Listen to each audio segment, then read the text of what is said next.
Mangwana ni mwalelepo vokenjani kleklas. Welcome to Africa Good Morning. This is your portal into Africa's potent stories. We're beginning in Mali, where dozens of soldiers have been detained over an alleged coup plot, raising fresh concerns about stability. In the Democratic Republic of Congo, over 3 million displaced citizens return home amid ongoing humanitarian struggles. The U.S. suspends routine visas for Zimbabweans, while an EasyJet pilot faces suspension after a drunken stroll in Cape Verde. African content creators are transforming travel and culture. And speaking of travel and culture, I spent last week at the Zambezi Bream Festival, and we'll have more of those highlights along with economic news on Ethiopian and Kenyan airport projects. Watch Africa Good Morning on DSTV 285, GOTV 25, 1up2.com and NTV Africa on YouTube. My name is Ashwin Berry. Top story shortly. Missed your favorite show? Who cares? Bring on the clock. Not your problem. Your screen, your rhythm. Because at NTV, we believe that time should follow you. Echo lets you watch your favorite shows whenever you want to. For free, no strings, no schedule. Only the stories you love waiting for you. When you feel like it, check out oneup2.com and click Echo, where primetime is anytime.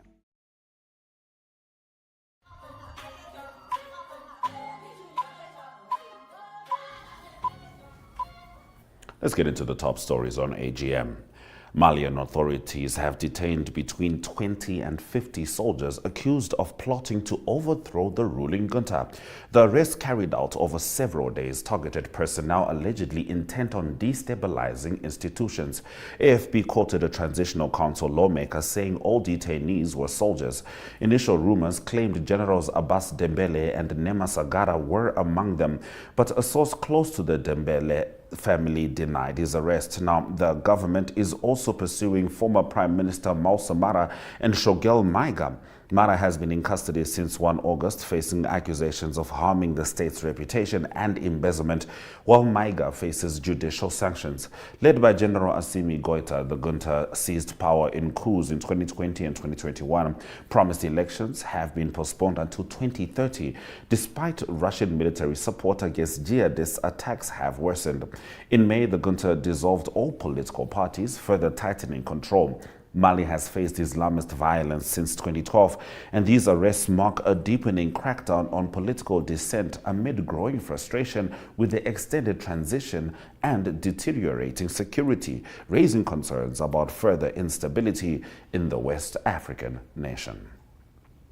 As we move on, the UN Office for the Coordination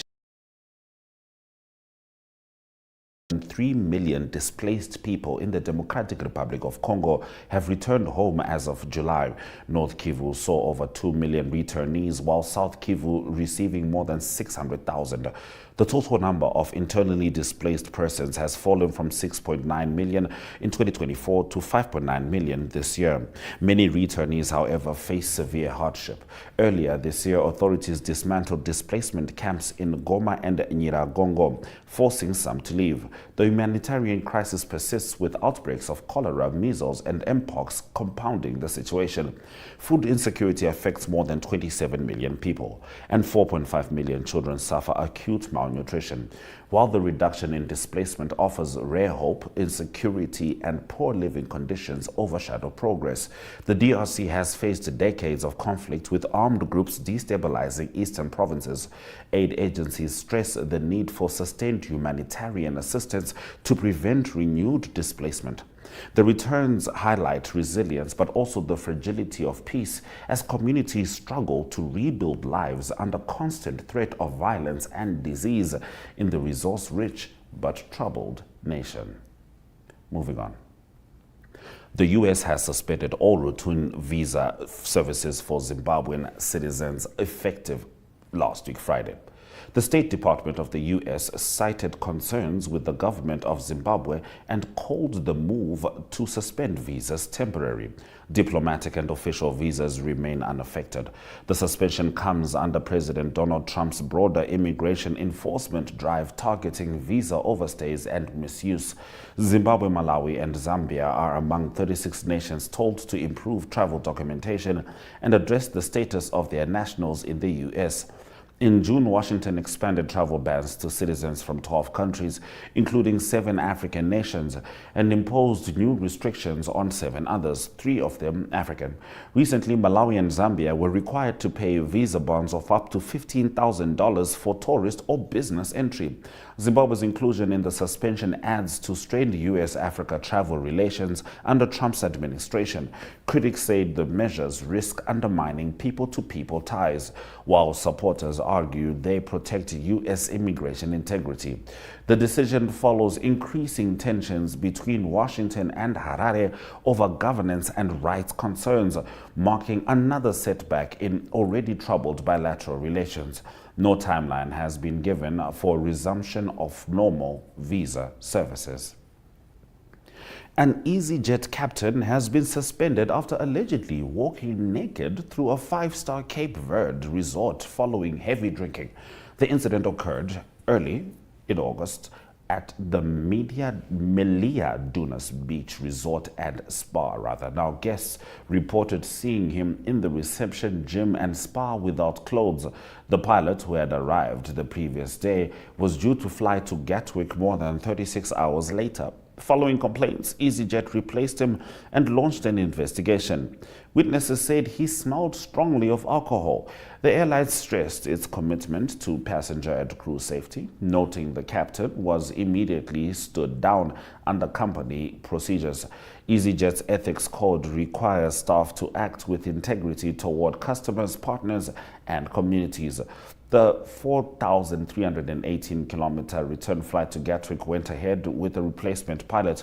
While the airline did not confirm his identity, the case has drawn public attention to crew conduct standards and the potential reputational damage caused by off-duty behavior, especially in the highly regulated aviation industry, where safety and professionalism are paramount both on and off the aircraft. In the last of our top stories, African travel storytellers are reshaping perceptions of the continent. Nigerian creator Esther Okorogo promotes budget-friendly travel while showcasing African cuisine. Ghanaian biker Xavier Deity rides across borders to foster Pan-African unity, while Ghanaian Kimora Smith Mensah uses food and culture to inspire exploration. They advocate for the African Union's protocol on free movement of persons, which aims to ease cross-border travel. Social media amplifies their impact, with 74% of young Africans following at least one travel or lifestyle influencer. Their content breaks stereotypes, boosts intra-African tourism, and celebrates diversity. Challenges such as visa restrictions and travel costs persist, but these creators prove cross-border travel is both possible and enriching. Their storytelling builds cultural pride and fosters unity, showing Africa as interconnected rather than fragmented. By highlighting shared histories and culinary traditions, they inspire a new generation to explore this continent. These influencers are not just travelers, but cultural ambassadors, reframing Africa's narrative from one of the limitations to one of possibility, resilience, and shared identity in a rapidly changing world. Those have been our top stories on Africa. Good morning. Speaking of travel and tourism, we're going to be swinging to the Zambezi Bream Festival highlights, where I was in Katima Mulilo just last week. I returned on Sunday. But prior to that, let's have a look at the weather.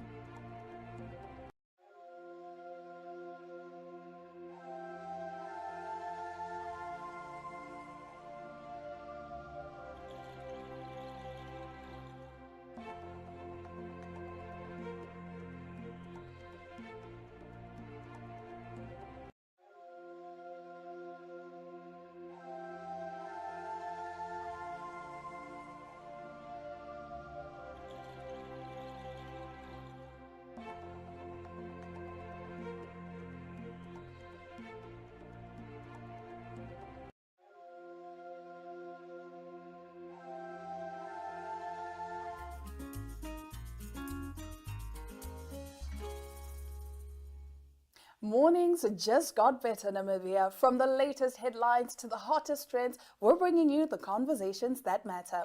That's right. Bright minds, bold opinions, and a touch of morning magic. This is your daily dose of energy. So grab a cup and join in on the conversation every weekday morning at 8 o'clock with Smell the Coffee, hosted by Diana Master and Aina Riza Quayo.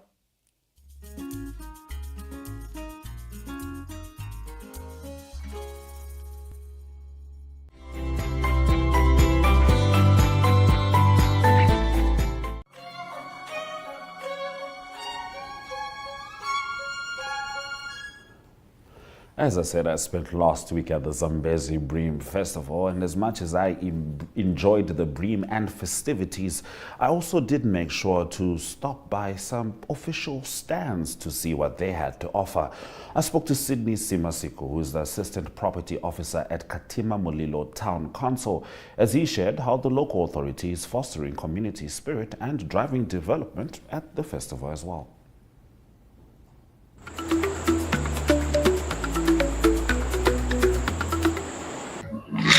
So now I am at the place where if you want details, you can get all of them packaged for you right here in the exhibition hall at the Zambezi Bream Festival. So what are you waiting for? Come with me.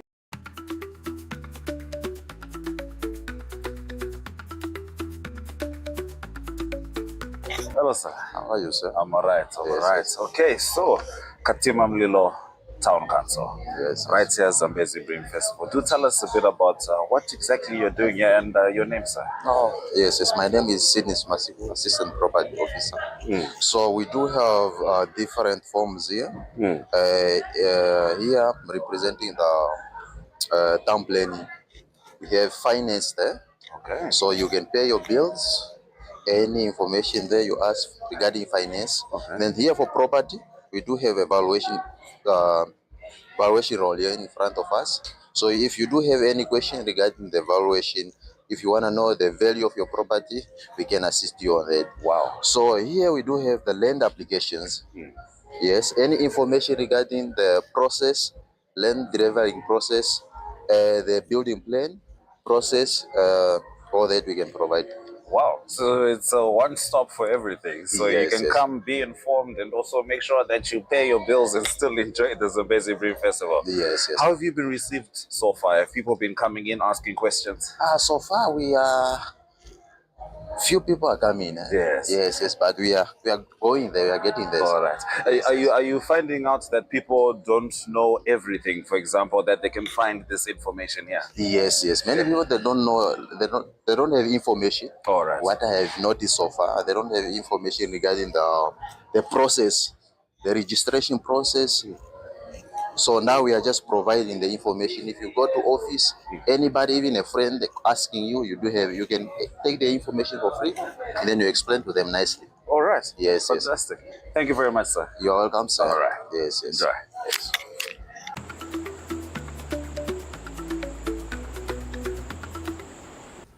Staying with the Zambezi Bream Festival, I spoke to Aaron Mushaukwa, Information Officer at the Ministry of Information and Communication Technology, Zambezi Regional Office.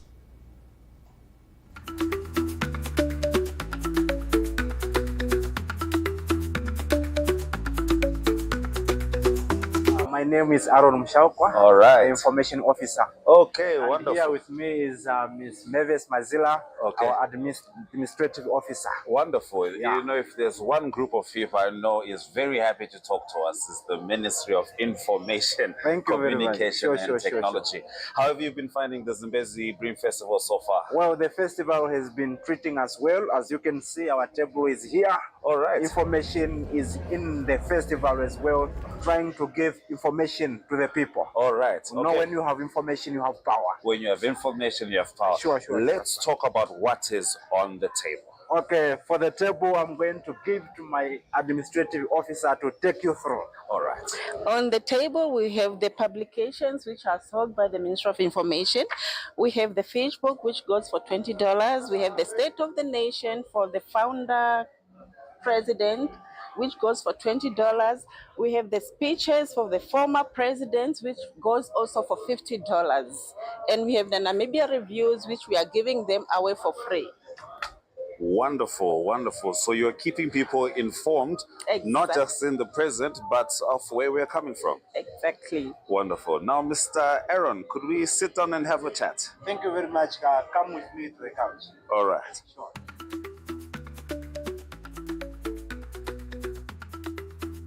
Why is it important for you specifically to be here as a ministry? Minister of Information is the spokesperson of government.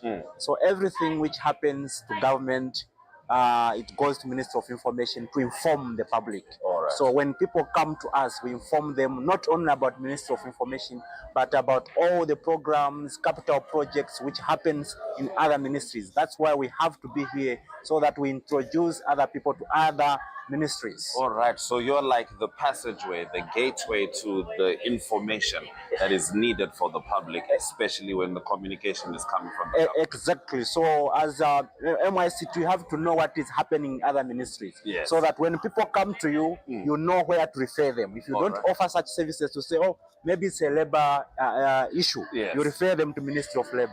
If it's a gender issue, you refer them to Ministry of Gender, and so on. So you are essentially the reference point. We are the reference point, and we are also the distribution point. Others, when they have something they want to distribute, they also give to our ministry to go and distribute to the rural areas. All right, wonderful. And how has that been? Distributing in the rural areas may be considered much more difficult than trying to do so in the urban areas.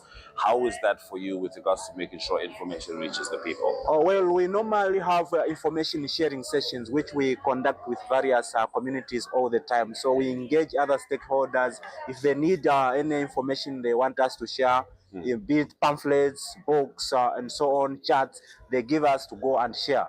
Sometimes if we don't have the know-how or much details, we can invite them to join us. Then we go and share the information with the public. All right, so it's not just about sharing information, it's about sharing accurate information. Sharing accurate information. We have to make sure that the information we are sharing is accurate, is correct, so that people are not misled in other ways.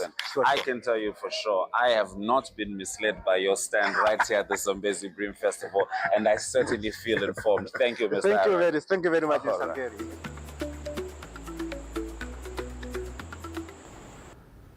And finally, I spoke to Sandra Kapingana from the Namibia Tourism Board, and we talked about the boards present at the Zambezi Bream Festival.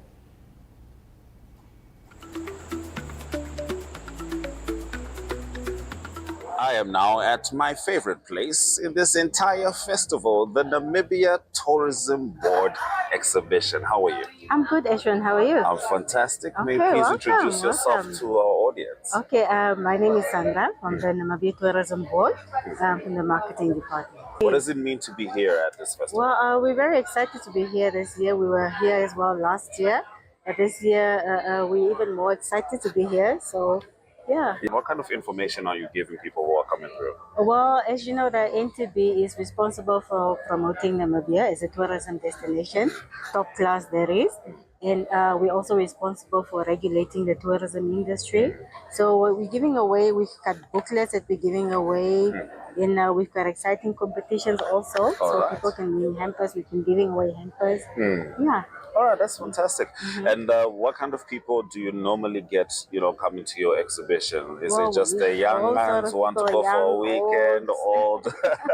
Everybody, basically, from little ones to elders, having people coming in to ask information about levy payments. Okay. And how's tourism in general in the Zambezi region? Katima Mulilo is located in the Zambezi region.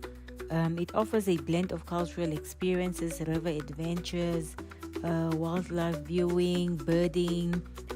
You can also do some canoeing, making it a worthwhile destination for travelers. Visitors can explore the local market for some souvenirs, enjoy boat cruises, fishing on the Zambezi River, and visit nearby national parks that include the Mudumu and the Nkasa. The town also serves as a gateway to attractions in Zambia and Botswana, and which include the Victoria Falls and the Chobe National Park. So yeah, Katima actually has a lot to offer. 100%. I have to say, a couple of times I heard Nguribwanji, so I know the Zambians came across as well to the festival, and I think that's also really reflective of not just the Zambezi Bream Festival, Katima Mulilo being in this section, Botswana coming through, people coming through from Zambia as well. So the expo's going on. Yes. What do you think is the best outcome for tourism board at the expo? Well, we just want more people to travel, especially domestically. So our aim is to give people information so they can travel more. We would like more people to travel our beautiful country. If you love it, do your best to see it. That's what the tourism board is And saying. also do your part and be compliant. Register your business. Register your tourism business. Thank you so much, Sandra. Yeah, welcome. All right.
Thank you for staying with Africa Good Morning throughout the broadcast. Let's have a look at some of the highlights from this broadcast.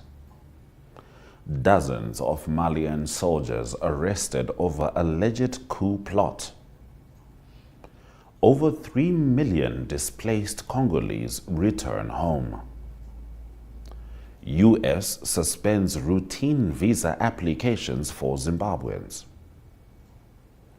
EasyJet pilot suspended after drunken naked stroll in Cape Verde hotel. And African content creators transforming travel, culture and mobility. Speaking of travel, culture and mobility, we're spending the week highlighting the Zambezi Bream Festival, the festivities, the culture, the people, and I absolutely truly do miss Katima Mulilo as much as I am happy to be back on the Africa Good Morning screen. However, tomorrow we also swing over to Botswana, which is also, in that region. Botswana is going to be delivered by Rodisang Mohojwe. She'll be delivering the Botswana report. That's going to be tomorrow. And again, more highlights from the Zambezi Bream Festival and, of course, news stories from broader Africa. But for now, from me, Ashwin Berry, and the Africa Good Morning team, Swera Jaganaka.